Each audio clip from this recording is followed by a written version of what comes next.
And so I was wondering, is that similar to your idea of, especially for people when they're starting out, like just taking the time before diving into a task to like really understand it, get their full facility about it, plan for it, and then start the execution?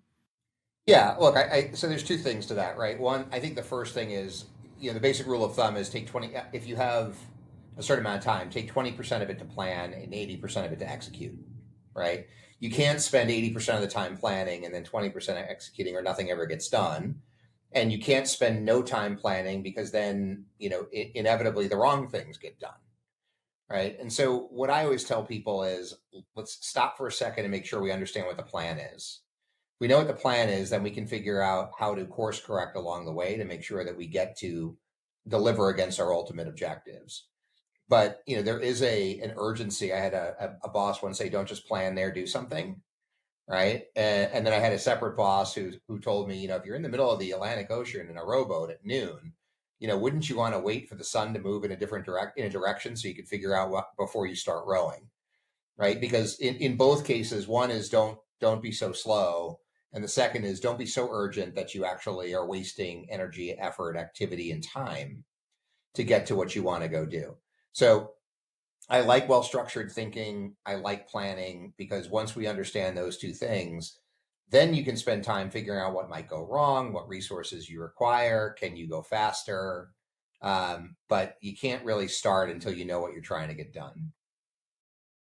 How do you suggest that kind of young professional when they're coming into those larger organizations to really hit the ground running? Are there like one or two or three characteristics that you think are really crucial to success? Yeah. So, I mean, the first is ask a lot of questions, right? We know you don't know anything yet, right? If you're coming into a new company, the worst thing you could do is assume. I'm going to spare you the old assume, but the first thing is ask a lot of questions. You might be surprised why the company does some of the things that it does, and it may, frankly, not be for any good reason. It may be a great reason, but it may not always be. And so the first thing I tell people is, you know, you're going to come in and you're going to be prepared to work hard, but come in and start by asking a lot of questions, right? The second is, especially in a world now of remote work and, work from anywhere stuff is be available. I don't mean like working the weekends and working super late at night and doing those things, but, spending time in the office and learning from people was something that was really important for me in my career, but partially because I got to see how the company behaved, but also because on occasion I'd be the only person in it whatever time in the morning, and a senior leader would walk by and be like, "Hey, can you do me a favor and do blank?" Right, and it just got me an opportunity to take on some work and take on some learning early. So ask a lot of questions, be available, and then I think the third is don't be afraid of making a couple of mistakes, right? You're not going to be perfect in the beginning. We know you're new, right? We know you don't know a lot yet, no matter how senior you may be. And so if you make a mistake, own it, right? I made the mistake, learn from it, correct it, and move on. Don't try and rationalize why the mistake really wasn't a mistake, because we all know it was, right? And we all make them. I would love to say I don't, but I'm sadly far from perfect. And then can you talk a bit about the early career opportunities that you see kind of as the next generation comes in, and maybe what are the more interesting challenges you see over the medium, not challenges, but like things to tackle as the kind of next generation comes into the company?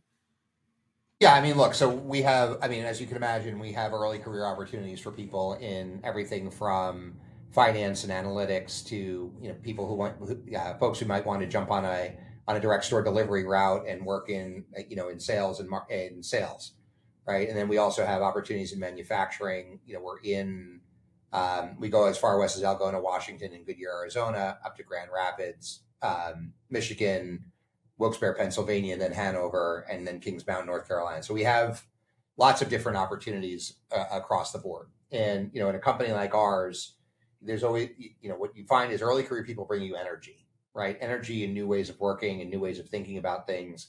And then the nearly elderly like me tend to bring control and a little bit more of education. And when you get when you get that in balance, really interesting things can happen in the company.